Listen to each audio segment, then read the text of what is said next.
Magandang araw mga bata! Ako nga pala si Teacher Diamond, ang inyong guro sa Filipino. Handa na ba kayong tuklasin ang mga natatagong kaalaman sa unang linggo sa ating aralin? Kung ganon, ang tatalakayin natin ngayon ay ang paggamit ng pangalan sa pagsasalaysay tungkol sa tao, bagay, at lugar sa paligid. Bago yan, ano nga bang pangalan? Ang pangalan ay tumutukoy sa ngalan ng tao, bagay, hayop, lugar, at pangyayari. Sa madaling salita, ito ay karaniwan nating nakikita, naririnig, o nababasa sa ating paligid. Ano-ano nga bang mga halimbawa ng mga ito? Unahin natin ang mga halimbawa ng mga tao. Ano-ano ang mga halimbawa ng mga tao? Tama! Ate, lola, doktor. Ano-ano naman ang mga halimbawa ng mga bagay? Magaling, aklat, upuan, damit. Ano-ano naman ang mga halimbawa ng mga hayop? Mahusay, aso, pusa, baka. Ano-ano naman ang mga halimbawa ng mga lugar? Tama, paaralan, masjid, hardin. Dumako naman tayo sa mga halimbawa ng pangyayari. Ano-ano ang mga halimbawa ng pangyayari? Magaling, Idul Adha, kasal, kaarawan.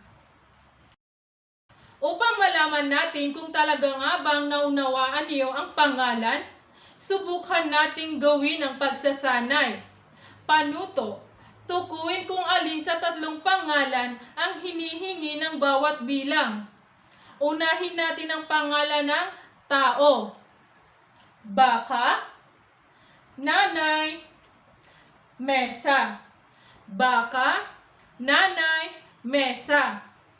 Tama, nanay. Pangalan ng bagay, baso, hardin, kuya. Magaling, baso. Pangalan ng hayop, araw ng kalayaan, bulaklak, pato.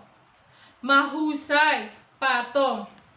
Pangalan ng lugar, paaralan, ate, kambing.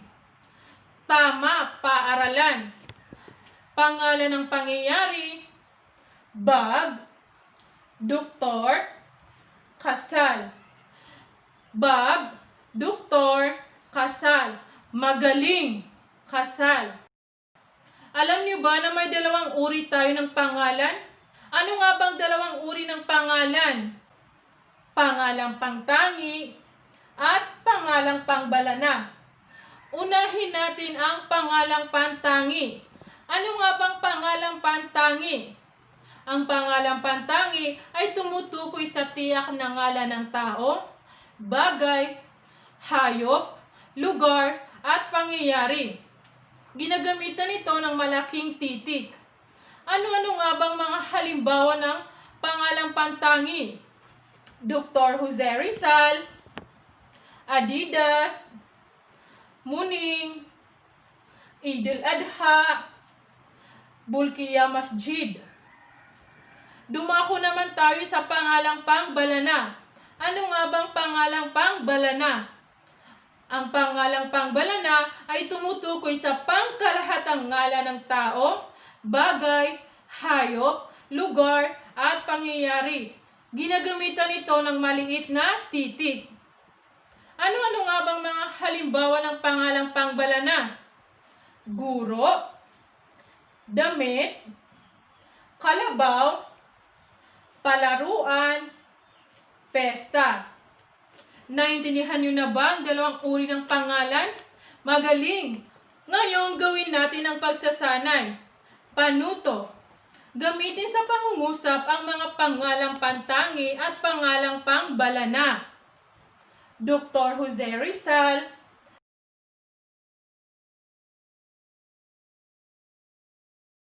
Tama! Si Dr. Jose Rizal ang ating pangbansang bayani. Bulkiya Masjid.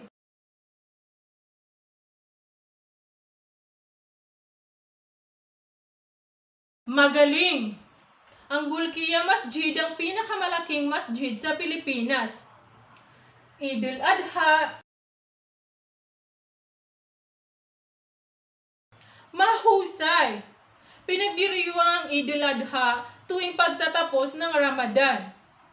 Palaruan. Tama!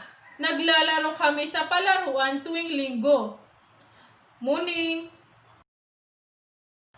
Magaling! Si Muning ang pangalan ng aming pusa. Batid ko na lubos niyo nang naintindihan ang ating aralin. Sa muli, ako si Teacher Diamond, ang inyong guro sa Filipino. Maraming salamat.